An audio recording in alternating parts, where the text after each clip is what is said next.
I was halfway through a commissioned piece, a delicate oil restoration on canvas older than my entire family tree, when the call came through. At first, I let it ring. Then I let it ring again. It wasn't until the third time, when the number flashing across my cracked screen matched the international code from home, that my hands stilled. Something in my chest tightened, a sharp, involuntary pinch that told me this wasn't a call I could ignore. I set my palette knife down, wiped my fingers clean, and answered. Eva Grayson? The voice on the other end was brisk, professional, a woman, American accent muted with time. I'm calling from the Hamilton and Price law firm regarding the estate of Caroline Grayson.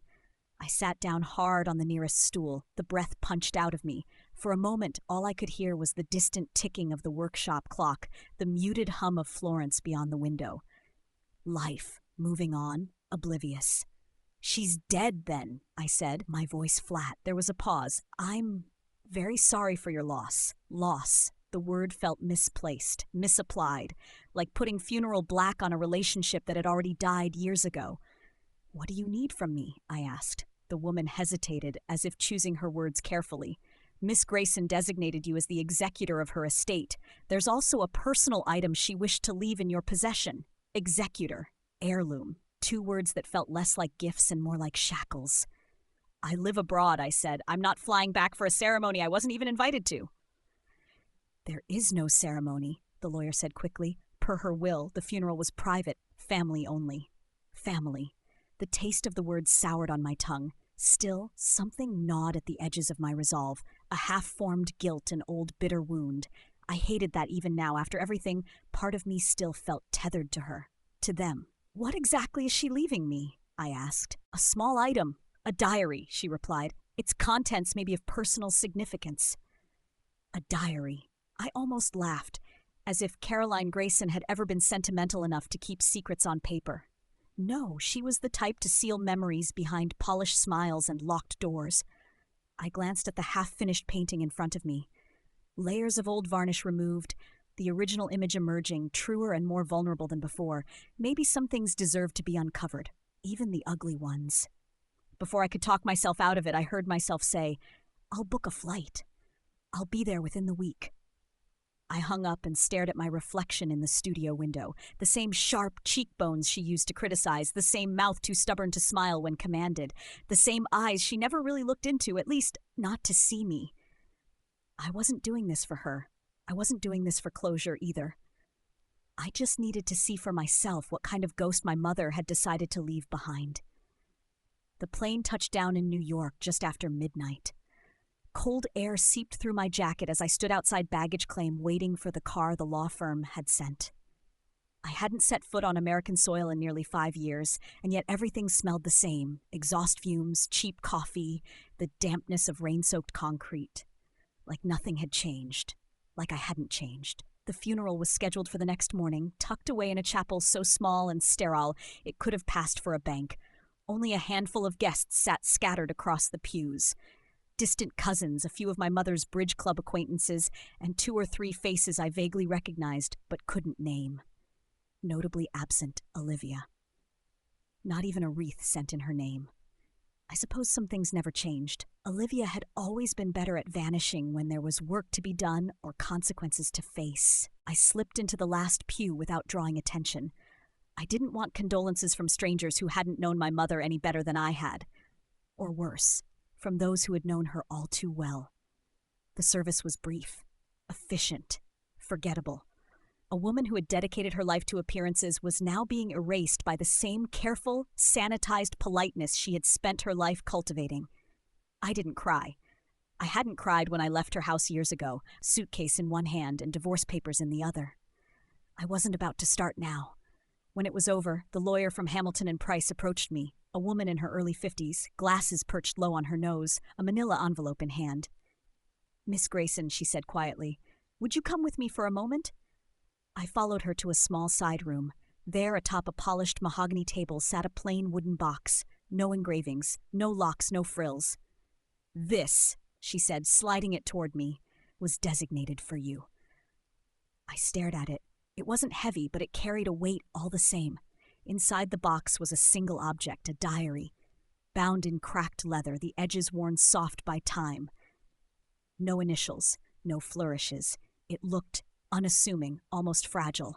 I ran my fingers along the cover. There was something odd about it, an almost imperceptible stiffness under the leather, like the book was hiding something thicker than just paper. The lawyer cleared her throat. "There's also a letter," she added, placing a second envelope beside it. "Instructions were very clear. Only you are permitted to open it."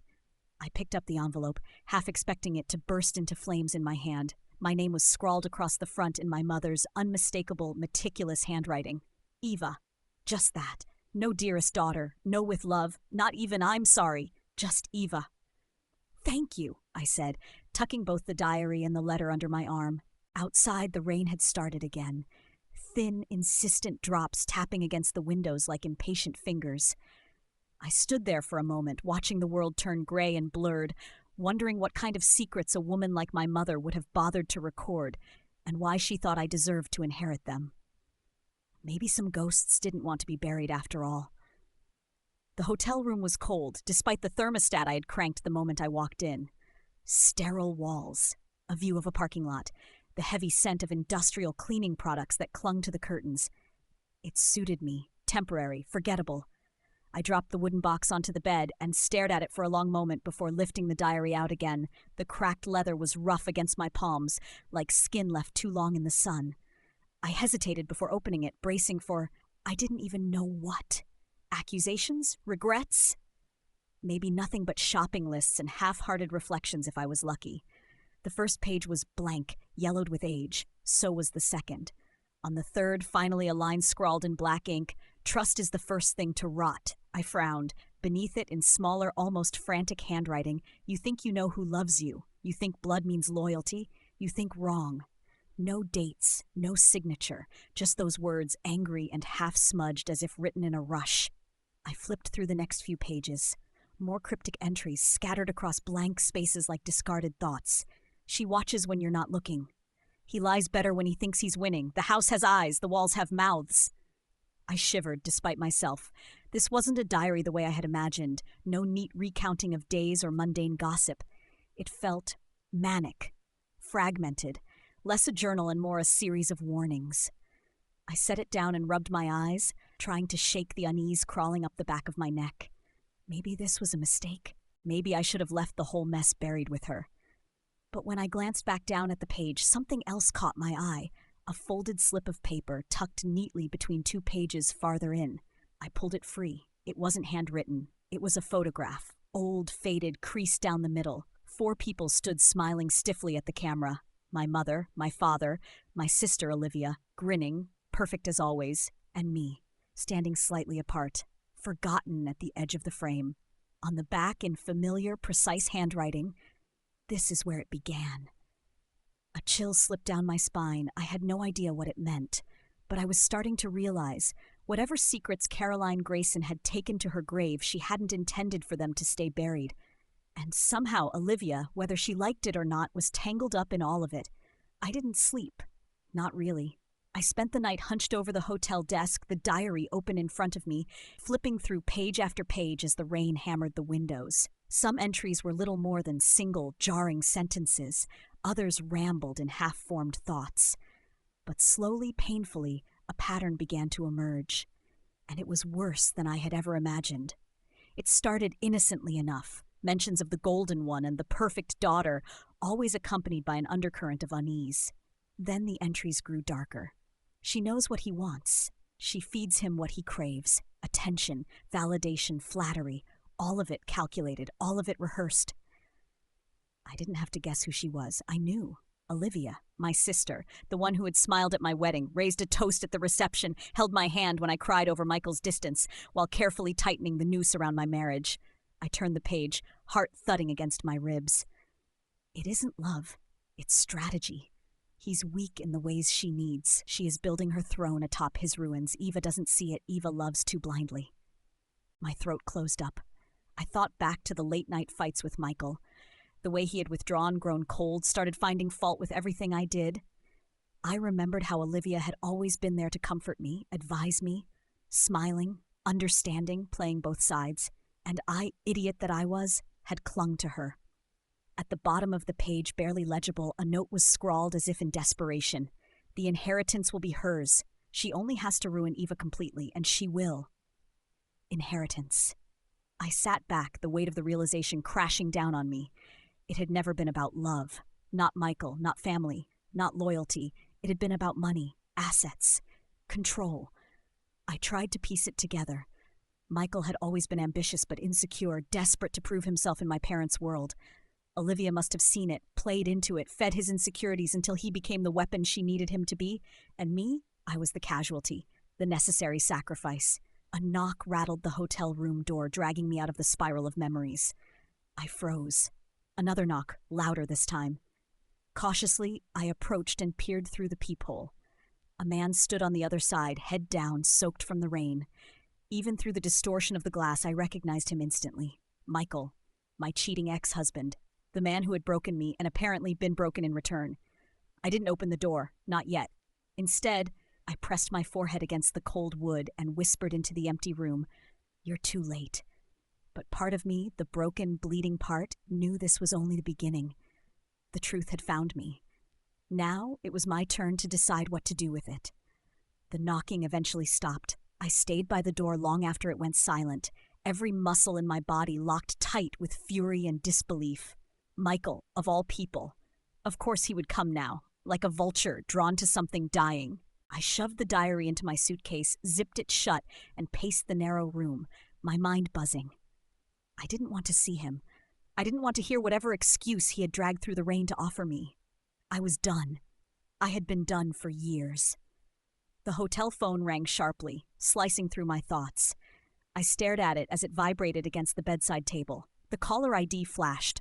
Unknown number. I didn't need to answer to know who it was. Who else would call me here tonight? I let it ring. It went to voicemail. Seconds later, my cell phone buzzed from where I had thrown it on the bed. Same number. I ignored it again. Another buzz, then another.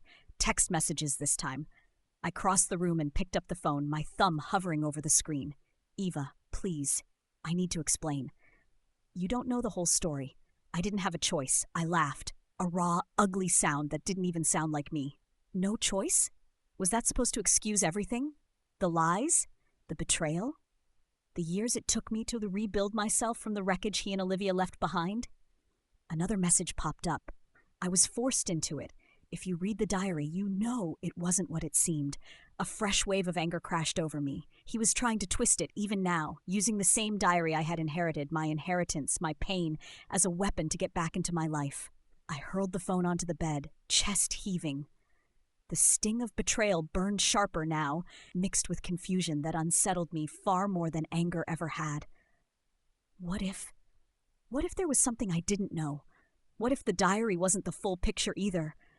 What if Michael wasn't just a willing participant, but another pawn in Olivia's game? I pressed my palms against my temples, trying to steady myself. No second guessing, no pity. I had survived them both once. I wasn't about to let ghosts pull me back under. I sat on the bed, the diary a heavy presence in my suitcase, and stared out the rain-blurred window, refusing to let the tears fall. Let him call. Let him beg. I wasn't ready to listen. Not yet. Maybe not ever. The diary sat on the nightstand, heavy as a stone, accusing, waiting, whispering. I spent the better part of an hour just staring at it, arms crossed, every muscle rigid with the effort of not reaching for it. I didn't want to open it again. I didn't want more truth, more bile, more cracks splitting open old wounds. And yet, I couldn't leave it alone either.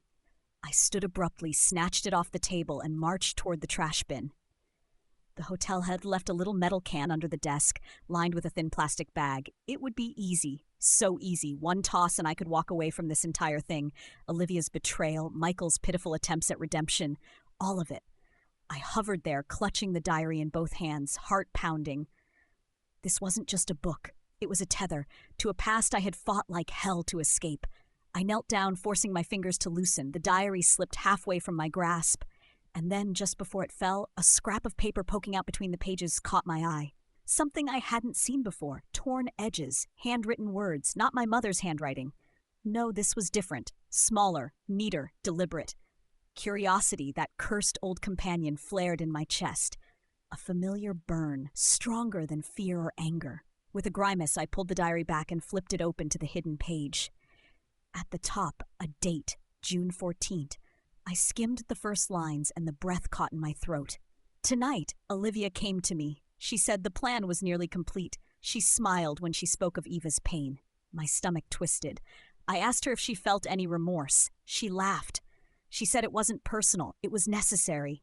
I slammed the diary shut, my fingers trembling. Not personal? Not personal? My life had been shattered. My marriage, my sanity, my faith in everything I knew, ground into dust. But to Olivia, it was just business, just a stepping stone. The room spun. I stumbled back to the bed and dropped onto the mattress. The diary clutched against my chest like a lifeline. I should have thrown it away, burned it, buried it. But I couldn't, because as much as it hurt, I needed to know. I needed to understand just how deep the rot went. I reopened the diary with slow, shaking hands, and this time I read deeper. Past the bitterness, past the anger, into the heart of the betrayal, because survival wasn't enough anymore. I wanted the truth, all of it. The knock at the door was softer this time, less demanding, almost pleading. I stayed frozen on the bed, the diary open in my lap, the hotel room dim except for the amber light of the bedside lamp. Part of me wanted to ignore it again, pretend I wasn't here. Pretend I hadn't read the words that were currently unraveling everything I thought I knew. Another knock. And then his voice. Eva, please. My stomach clenched. Really hearing him after all these years, felt like a slap and a caress at the same time. I hated that. I closed the diary, smoothing my palm over the battered leather cover like I could will my heart to harden again. Another pause. Then quieter. I know you don't owe me anything, but you deserve to know the truth. The truth. That word again. It had cost me so much already. I hesitated a second longer, then pushed myself to my feet, walking toward the door like I was stepping onto a battlefield. Maybe I was. I cracked the door open, just enough to see him. Michael stood there, dripping from the rain, his hair plastered to his forehead, his jacket clinging to his frame. He looked terrible, older. Worn down in a way no expensive suit or confident smile could hide. For a long, searing moment, we just stared at each other. Neither of us spoke. Then in a voice that was almost unrecognizable, he said, I'm sorry. I gripped the door tighter. Too late. I know, he said quickly. I know, but please, just give me 5 minutes. If you want me to leave after that, I swear I will. 5 minutes. 5 minutes to what? Rewrite history? Undo the years of therapy and sleepless nights and that aching, hollow feeling that had followed me like a shadow? No games? I asked, my voice sharp, because if there was even a hint of manipulation left in him, I would not survive it. Not this time. No games, he said. His voice cracked on the words. The rain hammered against the windows behind him, a steady drumbeat that matched the pounding of my heart. Slowly, too slowly, I unlatched the door. I wasn't doing this for him. I was doing it for me. I needed to hear whatever rotten truth he was about to spill so I could finally bury this whole nightmare once and for all. 5 minutes, I said flatly, stepping back to let him in. He nodded, stepping inside like a man crossing a line he knew he couldn't uncross. And as the door clicked shut behind him, I wondered, was I ready for whatever he was about to say? Or would this be the betrayal that finally broke me? Michael sat stiffly on the chair by the window, rainwater dripping from his jacket onto the carpet. I stayed standing, arms folded tightly across my chest, every part of me coiled, defensive. He opened his mouth, then hesitated. Good, he should hesitate. I should have told you everything, he said finally, voice rough. I tried to, but Olivia...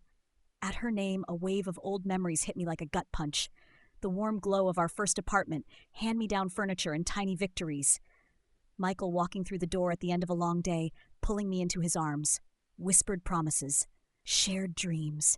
A life we thought was ours. I closed my eyes against the sting. Then came the cracks, the late nights at work, the sudden distance, the sharp glances when he thought I wasn't looking. And Olivia, always around, always so helpful, so supportive.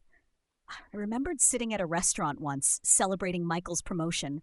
Olivia had insisted on joining. I'd laughed it off back then. She was my sister, after all. But there had been something in the way she leaned in too close, her hand brushing his arm when she laughed at his jokes, the way he shifted uncomfortably but didn't pull away. I'd noticed, and then I'd ignored it, because I trusted them, both of them. I wasn't strong enough, Michael said now, pulling me back to the present. She had things on me, Eva, things that would have destroyed my career, my family. I stared at him hollow. So you destroyed me instead? His face crumpled. I never wanted to. I never meant to. Another memory surged. The night I found the texts, the cold, paralyzing realization. The way he looked at me then, not angry, not guilty, defeated, like it was already over, and he'd chosen which side to stand on. I squeezed my arms tighter around myself. Maybe it wasn't as simple as I had believed. Maybe he hadn't betrayed me because he wanted to. Maybe he had been cornered, trapped between Olivia's threats and his own weaknesses. But did that make it better? Did it make the years I lost any less real? I tried to warn you, Michael said suddenly, desperation creeping into his voice. I wrote letters, emails. Olivia must have intercepted them. I thought you hated me so much you wouldn't even read them. I flinched. Had there been signs? Messages I never saw? Had I been so focused on my pain that I missed the parts where he tried, however weakly, to reach me? The walls I had built around my heart wavered, just for a second, just long enough for doubt to slip through. I don't know if I can ever forgive you, I whispered, the words tearing out of me before I could stop them. Michael nodded, tears glinting in his eyes. I don't expect you to, he said, but I needed you to know the truth. The clock on the nightstand ticked loudly in the silence between us. Maybe the truth didn't change the past. Maybe it didn't undo the hurt. But it mattered, because it meant the story I had been telling myself all these years wasn't the full one. Because it meant I could finally stop carrying the weight of blame that was never mine to bear. Slowly, I crossed the room, picked up the diary from the bed, and held it against my chest. I didn't have all the answers yet, but for the first time in a long, long time, I wanted them. The estate was a maze of old furniture, dusty bookshelves, and things I had almost forgotten. It felt like my mother's life was nothing but a collection of trinkets. Her legacy, so meticulously crafted, so carefully preserved, now felt like a ghost haunting me, demanding to be understood, even though I was ready to burn it all down and never look back. I wandered through the rooms of the old house, heart heavy and my mind swirling with everything I'd learned. The diary. Michael, Olivia, the slow unspooling of the lies that had defined my marriage. I had to finish what I came here for, though, sort through the items left behind, things that could clarify her will and help me move on. The sound of footsteps broke my train of thought. I looked up to find a man in the doorway, wearing a charcoal suit that somehow seemed both modern and timeless, with an air of quiet authority. "Eva Donovan?" he asked, his voice smooth and calm, but with a clear edge of recognition. I nodded, and for some reason I couldn't quite place, I felt the oddest stir of awareness at the back of my neck. "Marcus Lying," he said, offering me his hand, his grip firm but not overly confident. Lying. The name clicked in my brain instantly, though I couldn't remember where I'd heard it. "A lawyer, maybe, a family friend?" "Pleasure to meet you," I said, shaking his hand, the coolness of his skin contrasting against my warmth. His eyes met mine, dark and steady, his expression unreadable, but not cold. There was something in his gaze that made me feel seen. Not like a broken woman who had been lied to, but like someone with her own life, her own choices. I cleared my throat, pulling back from his gaze. "I'm just here to verify a few things. Estate items. My mother's will was vague, and I need to make sure I'm not missing anything important." He nodded thoughtfully, his eyes flicking over the room, taking in the furniture, the old artifacts, the worn walls, like they were pieces of a puzzle he could solve with a single glance. "If you'd like," he said, stepping into the room with an ease that suggested he had been here before, "I can help you catalog the items. I've been working with your mother's estate for a while now. There might be things you're not aware of." Something about his calm demeanor, his precision, reassured me. He wasn't like the others I'd dealt with in this house, distant, like they were just checking a box. There was a depth to him, an underlying sense of quiet authority that made me want to trust him, despite the layers of suspicion I carried. "That would be helpful," I said, trying to keep my voice neutral. We moved together through the room, a faint tension humming between us as I gestured to various items, a vase, a painting, a set of old books. I watched him as he moved, his eyes scanning each object with an intensity that almost felt personal. He wasn't just looking for value, he was assessing them, finding meaning in the way they were placed, in the stories they might hold.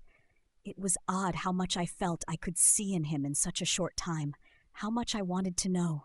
As he leaned over to examine a set of silver spoons, our hands brushed briefly. A spark, just a hint, a quick flash shot through me. I froze. He didn't seem to notice, his attention fixed on the items, but for a long moment, my heart raced in my chest. What was this? It was subtle, barely there, but undeniable. He straightened up and glanced at me, as if sensing the shift in the air. For a second, there was a flicker of something between us, something unspoken, something both charged and familiar. It made my breath catch in my throat, and I quickly looked away, focusing on the desk in the corner. "I haven't seen these before," Marcus remarked, his voice gentle but observant. "Your mother was very particular about her possessions. These items aren't just things, they're pieces of her life." I nodded, trying to regain my composure. "I suppose so, but I had no idea who she really was anymore, and it seemed that the more I uncovered, the less I wanted to know." Marcus turned to me then, his eyes thoughtful. "You know, Eva, it's rare to see someone so determined to understand everything. Most people just want to escape their family's past. But you want to face it head on." His words lingered in the air like a challenge, a compliment. I met his gaze again, surprised by the directness of his observation. For the briefest of moments, I let myself wonder about him, about his quiet insight and the way his words seemed to cut through the noise of everything I was holding back. I cleared my throat again, forcing the thought to dissipate.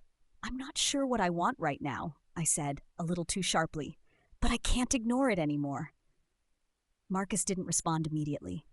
Instead, he simply nodded, a slight smirk playing at the corner of his lips, like he'd understood something I hadn't said aloud. Maybe we were both carrying weight, just different kinds. I hadn't expected it to happen so soon. I was standing in the study, the walls lined with books that seemed to whisper secrets I wasn't ready to hear, when I heard the unmistakable sound of heels clicking on the marble floors. Slow, measured, like someone who owned the space. I turned, and there she was, Olivia. Like she had never been gone, like nothing had ever happened between us. She stood in the doorway, dressed in a soft, pale blouse that made her seem angelic, perfectly put together as always. Her hair fell in smooth waves around her face, a glossy crown that framed her features. She looked the same as she had when we were teenagers, too perfect, too pristine for the world we'd lived in. I felt my heart skip a beat. What the hell was she doing here? She smiled, her lips curved into a calm, almost innocent expression. "Eva," she said, her voice light as though we hadn't spent years avoiding each other. "I didn't expect to see you back so soon." I couldn't believe it. I couldn't breathe for a moment. I took a step back, barely able to mask my shock. "What are you doing here?" I managed to choke out, keeping my voice steady despite the way the room seemed to tilt. Olivia tilted her head, her smile never faltering. "I came to help, of course. Mother's passing is, well, it's been hard on all of us, hasn't it?" "Hard on all of us?" She acted like she had no idea what had happened, like she wasn't the reason everything had fallen apart in the first place. I stared at her, the pit in my stomach growing deeper. "You disappeared? No calls, no messages? And now you just show up like nothing's wrong?" Her smile faltered for only a second before she recovered, smoothing her hands down the front of her blouse. "I've been traveling, Eva. You know how busy I am." She paused, and her eyes softened as she took a step closer. "But you know I'm here now. I wanted to help you, to support you." "Support me? After everything?" My hands clenched into fists at my sides. The memories rushed back, the affair, the lies, the twisted games she had played with Michael, with me. The realization hit me like a cold wave. Olivia was here, in this house, pretending like nothing had ever happened, pretending like she hadn't manipulated everyone to get exactly what she wanted. I forced myself to speak through the tightness in my throat. "Don't act like you're the victim here, Olivia. You know exactly what you did." Her eyes widened, just a fraction, but enough to make me second-guess myself for a moment. And then the mask slid back into place. Her smile returned, serene and perfect. "I don't know what you're talking about. I've always cared about you, Eva. I know we've had our differences in the past, but family is family. I want to help if you'll let me." Gaslighting. It was happening all over again. She stood there waiting for my response. the same sweet, innocent look on her face. And I realized with a jolt that she wasn't trying to convince me. She was trying to convince herself, trying to bury the truth beneath layers of charm and deception. I had to hold my ground. "I'm not buying it," I said, my voice trembling slightly with the force of the words. "I know about the diary, Olivia. I know what you did to Michael, to me. You used me to get everything you wanted." For a moment, Olivia's expression faltered, just for a breath.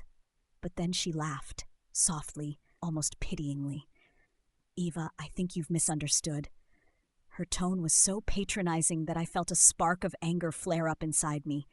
"You always were so quick to jump to conclusions, but the truth isn't always as simple as you think." I shook my head, taking a step back. "No, I'm done with this. I'm done letting you play games with my life." Olivia's eyes flicked to the side for a split second, her gaze sharp as she took a step forward. Her voice dropped to a quieter, more insistent pitch. "You can't just throw everything away, Eva. The family name, all the history here. You wouldn't be able to handle the truth. You never have been able to." I felt the heat rising in my chest, my pulse quickening. This was it, the moment she crossed the line. "You think I'm weak?" I spat, my breath coming faster. "You think I'm too fragile to face what you've done? You've underestimated me, Olivia. That's where you've always gone wrong." She didn't seem rattled. Instead, she simply tilted her head, a smile playing at the edges of her lips, as if this entire conversation were some twisted game she knew she had already won. "I'm just trying to help, Eva," she said softly, her voice like silk. "But if you want to keep playing the victim, that's your choice." The words stung, but I didn't let them get to me. I had no intention of letting her back into my life. No matter how much she tried to manipulate me, to twist my emotions, I was stronger now. But the truth was that Olivia wasn't just a sister. She was a master manipulator, and I had to stop underestimating her, no matter how innocent she tried to look. I couldn't trust myself anymore. Every time Olivia opened her mouth, I felt the creeping doubt clawing at my mind. She was too smooth, too practiced at convincing me that I was the one in the wrong. Too adept at hiding behind that perfect, placid smile while quietly twisting the knife in my back. But this time, I had a plan. I hadn't been able to shake the feeling that Olivia was playing me, gaslighting me as she always had. So I decided to fight back in the one way I could. The small, sleek recorder I'd slipped into my pocket earlier was the only thing between me and the truth. I'd gotten it from Marcus, of all people. He'd been suspicious, too. He knew my history with Olivia and offered the recorder when I confessed my suspicions. I didn't want to trust him completely, but this was something I couldn't ignore. I had to expose her. When I saw her standing by the windowsill, gazing out into the garden, the light from the late afternoon sun framing her like some perfect, untouchable figure, I knew this was my chance. Olivia had always been the one in control, but not today. I adjusted the recorder in my pocket, ensuring it was still recording, and took a deep breath before I approached her. "Olivia," I said, my voice as steady as I could manage. She turned, her smile serene, like nothing had ever happened between us. "Eva," she replied, her tone sugar-sweet. "What a surprise to see you so calm. I thought you might have broken down by now." I felt my heart beat faster at the venom in her words, but I kept my face neutral. I couldn't let her see what she was doing to me. "I've had enough," I said, keeping my voice level, but a dangerous edge to it. "Enough of your lies, enough of your manipulation." Her eyes flickered with something. Surprise? Regret? No, it was more like a challenge. "Manipulation? You've always been so dramatic, Eva. I thought you were stronger than this." I fought the urge to lash out, forcing myself to stay calm. "Don't pretend, Olivia. I know what you did to Michael. I know what you've done to me, and I know you've been playing this game for far too long." Her expression didn't change, but I saw the briefest flash of irritation in her eyes. "I've always done what was necessary to protect the family. You just don't understand that. You never did." I pressed on, my fingers wrapping tighter around the recorder in my pocket. "You don't care about the family. You never did. You only cared about what you could get from them, and you used me to get it." Her smile wavered for a moment. Just a flicker of doubt, but then it returned, that perfect fake smile that made me want to scream. "Eva, you've always been so self-centered. I'm the one who's always held this family together. You were too weak to see that. My stomach churned at the accusation, but I pushed through it. You're lying. You used me to get everything you wanted, Michael, the inheritance, everything, and you made me believe I was crazy for questioning you. She didn't answer at first, just took a step closer to me, narrowing her eyes, her lips curling with what almost looked like disdain. If you're going to accuse me of things, Eva, at least have the courage to say it outright. What are you really trying to say? I took a deep breath, my hand tightening around the recorder. I'm saying you ruined everything. You used him, Michael, and you used me. I was your pawn, and you don't even care. A silence stretched between us, thick and oppressive. Olivia seemed to hesitate just for a moment. Then her gaze shifted, her face briefly showing something that wasn't a smile. Not quite guilt, but something else. Something darker. You don't know everything, she said, her voice suddenly lowering, colder than before. The change in her tone sent a shiver through me, but I didn't let it show. I know enough. I know you used me as a stepping stone, Olivia, and I'm not letting you get away with it anymore. Her eyes flickered down to the floor, her breath catching just briefly, but she regained composure quickly, forcing a chuckle.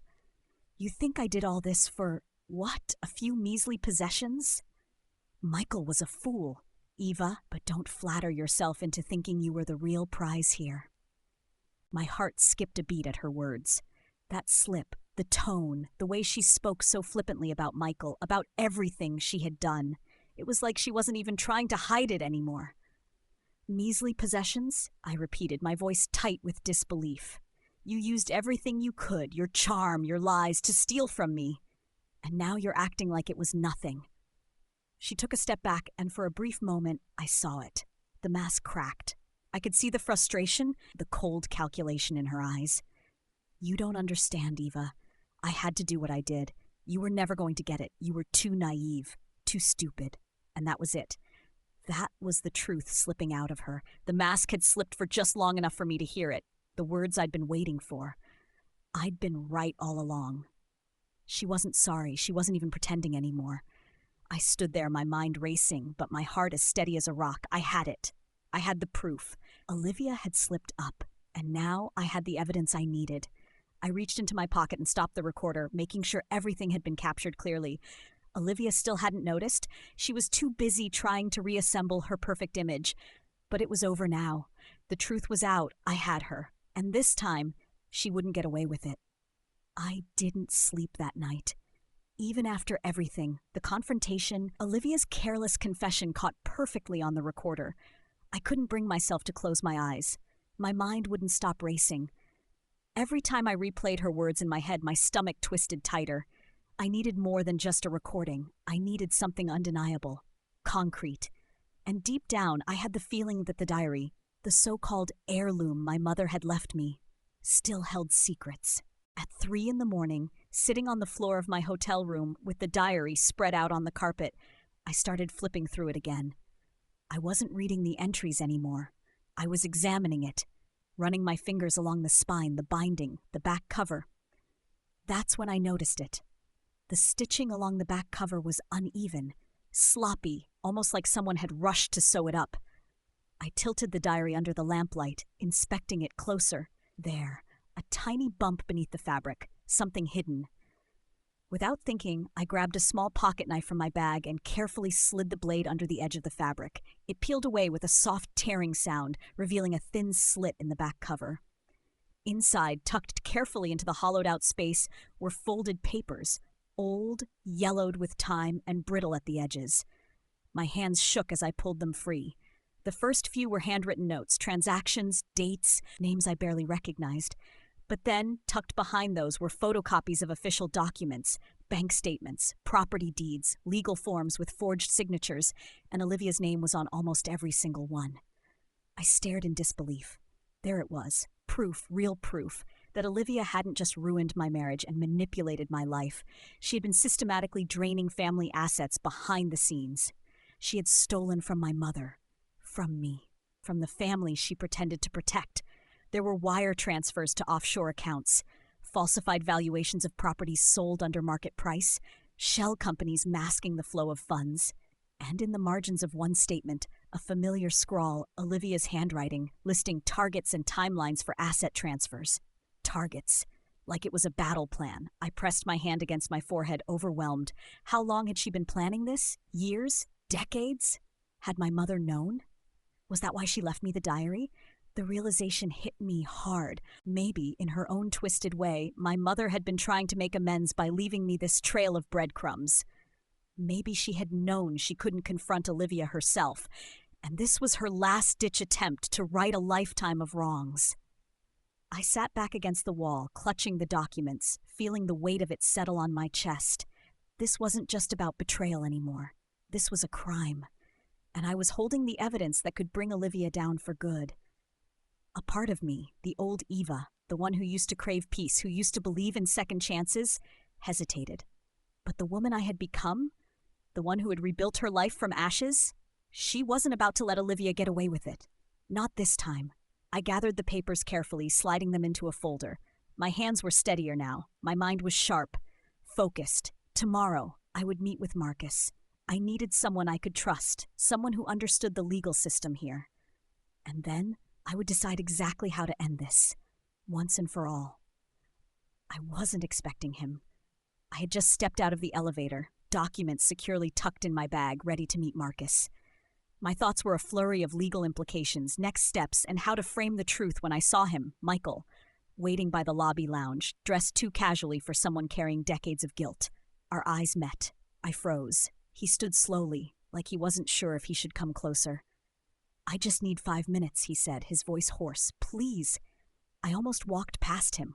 Almost. But something in his expression stopped me, an ache I hadn't seen before. Not the smugness, not the deflection. This time he looked wrecked. I followed him outside.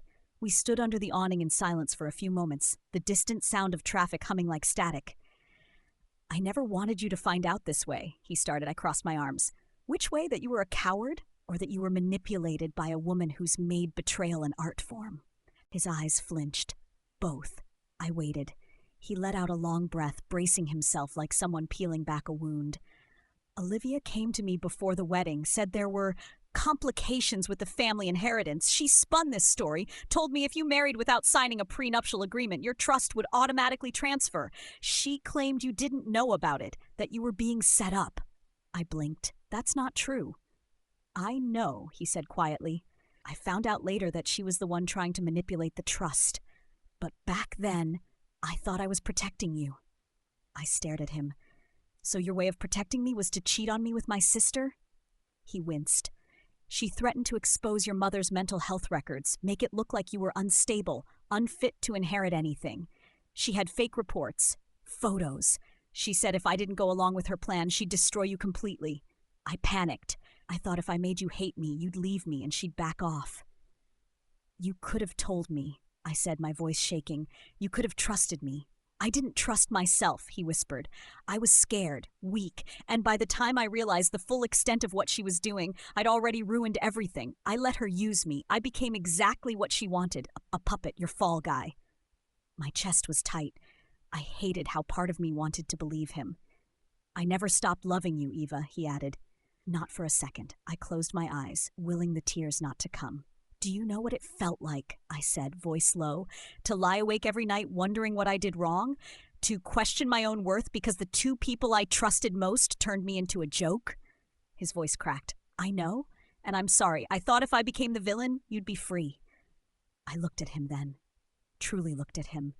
This wasn't the man I remembered, the smug, well-groomed lawyer who smiled for cameras and charm. This was someone smaller, weathered, broken. I didn't know if I could forgive him. Not yet. But I knew this. He wasn't lying now. And suddenly, the pieces began falling into place. The way Olivia had always circled around our relationship like a vulture. The diary's timeline, the offshore transfers, the manipulation. She hadn't just wanted my inheritance. She wanted to ruin me. "I have proof," I finally said, "of what she did. Documents. Your confession will help." He straightened, surprised. "You're going after her?" "Not just for me," I said. "For every version of me she tried to erase." He nodded slowly. "Whatever you need. I'll testify. Give you everything I know." I turned to go. Good, because I'm done playing the victim in her story. And for the first time in years, I felt the power shift, like I was finally the one holding the pen.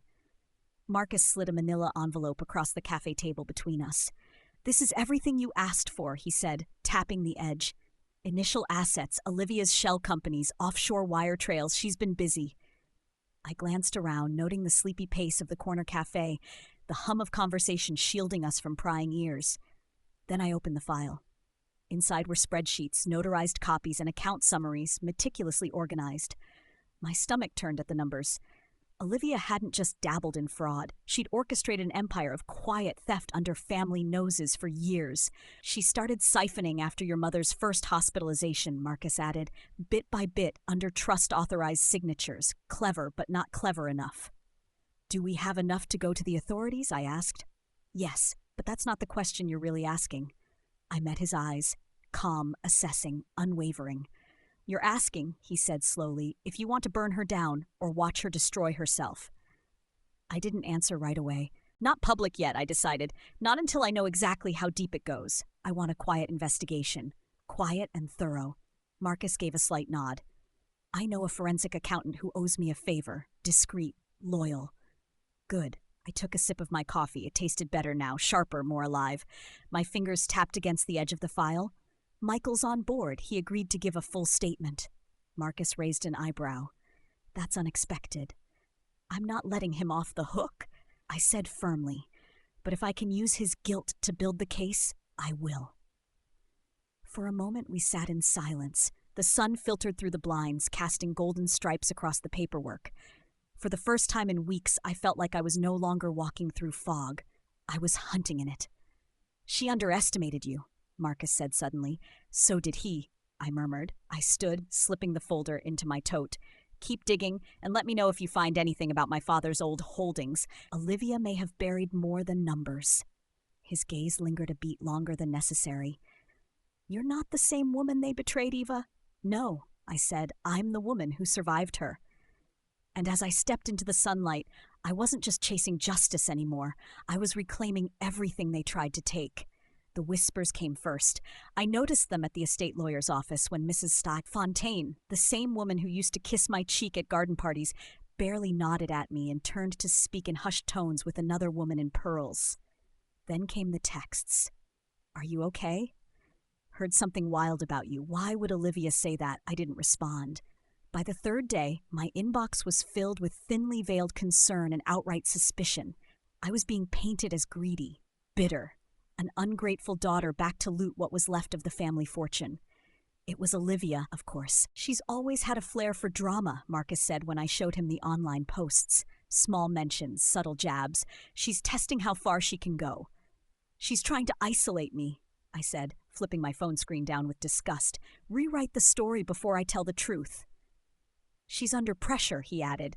"That makes her sloppy. It's a sign you're getting close." Close wasn't enough. I want to know exactly how many people she's roped in, anyone she's paying to spread this garbage. "I'll start digging," Marcus promised. "But Eva," he leaned forward, "don't retaliate just yet. Let her keep spinning her web. Eventually, she'll trap herself." I nodded, but my blood was boiling. Later that night, I stood at the window of the hotel room, watching the lights blur into the fog outside. This place had never really felt like home, but it wasn't foreign anymore either. Maybe because I wasn't the woman who'd left shattered all those years ago. Olivia wanted the spotlight on me, wanted to paint me as petty and vengeful. Let her. Let them all whisper for now. I still had the diary, I still had the documents, and I still had time. This wasn't about reputation anymore.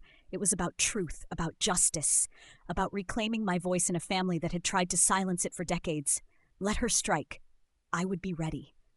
I found Marcus waiting in the quiet corner of the botanical garden, seated on a weathered bench beneath a canopy of wisteria. The air was soft with the scent of damp earth and early blooms, a strange contrast to the storm brewing inside me. He stood when he saw me, offering a quiet smile. "Rough morning?" he asked. I didn't answer right away. I just handed him my phone. Another social post. Another veiled jab from someone in Olivia's circle questioning my intentions. The caption used words like estranged and vindictive. I hated how much they still stung. Marcus read it, then sighed. "She's exhausting." "She's strategic," I muttered. "She's seeding doubt. Everyone's already half convinced I'm here for revenge." "Are you?" he asked gently. I looked at him sharply. His expression didn't change. He wasn't accusing, just asking. I sat beside him. I don't know, I admitted. I want justice. I want the truth out. I want her to pay. But, he prompted, but part of me wants to let it all burn. Marcus nodded slowly. I get it, but you won't find peace in the ashes, Eva. His voice was steady, calm, the kind of calm I hadn't felt in years. I've watched people destroy themselves chasing revenge, he continued. They win, sure, but they lose something else in the process, something they never get back. I didn't respond. I just stared out at the pond where koi glided silently beneath the surface. You've already won in the ways that matter, he said. You left. You built a life. You came back stronger. Smarter. You're not the same woman Olivia played 10 years ago. I still want her to face what she's done. And she will, he said, but you get to choose how. You don't need to fight on her terms. I inhaled slowly, letting his words settle in. Peace. It sounded like such a distant place. But maybe Marcus was right. Maybe peace wasn't found through revenge. Maybe it was what happened when I stopped letting her control my narrative. I'll think about it, I said finally. He nodded. That's all I'm asking. We sat in silence after that, the kind that wasn't awkward or heavy, just still, like the calm after a storm. I didn't know what choice I'd make yet, but I knew for the first time I had one. I didn't knock.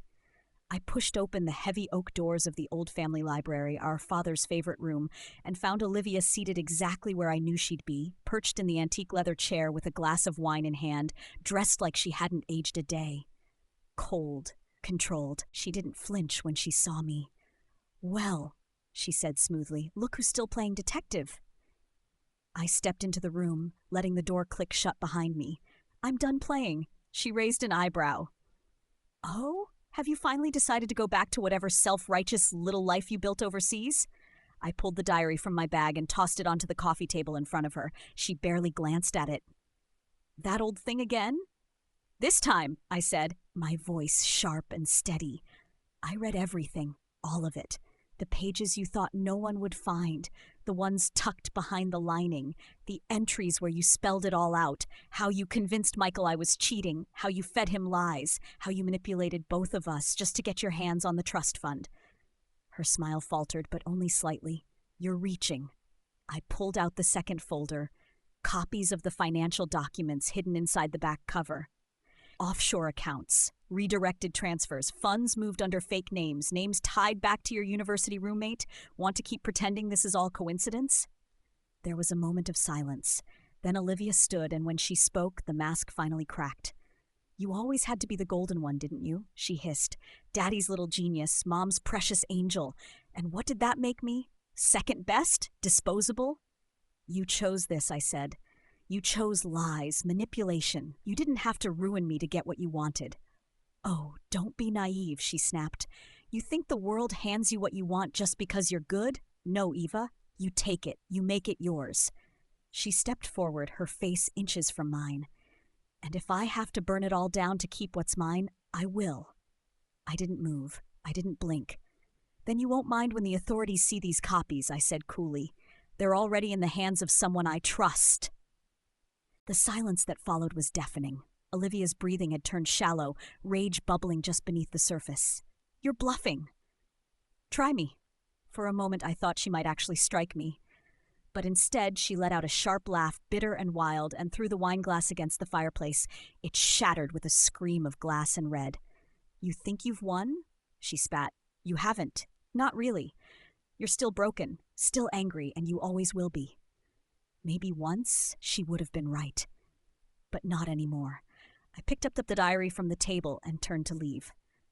I may be angry, I said softly, but I'm no longer blind. Then I walked away. And this time, I didn't look back. When I agreed to meet Michael, I didn't expect the weight of his decision to hit me this hard. He waited at the old Pier Cafe, the one we used to sneak away to during the early days of our marriage, before the rot set in. He looked older now, weathered, not in the way time ages a face, but in the way guilt wears down a soul. You're sure about this? I asked, fingers tightening around the flash drive he'd handed me. Yes. His voice was low, rough. You deserve the whole truth, and so do they.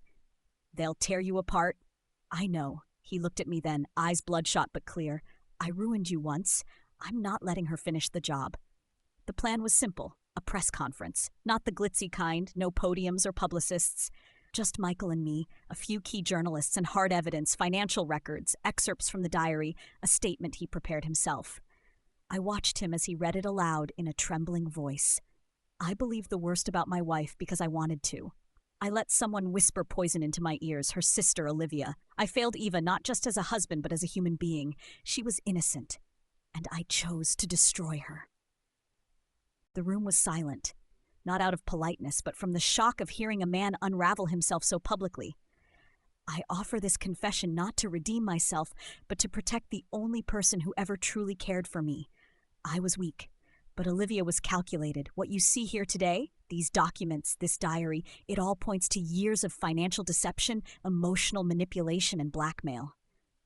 When he was done, he didn't wait for questions. He simply stood, gave me a brief, steady nod, and walked out of the room. I sat there alone with the echoes, staring at the evidence spread across the table.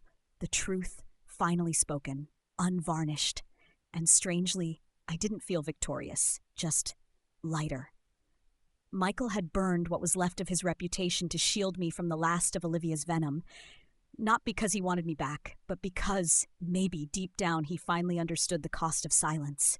And for the first time in years, I let out a breath I hadn't realized I'd been holding. The world could see her now, not the perfect sister, not the grieving daughter, but the woman who destroyed others to feed her own ambition. There was still more to do, investigations to finish, legal threads to pull.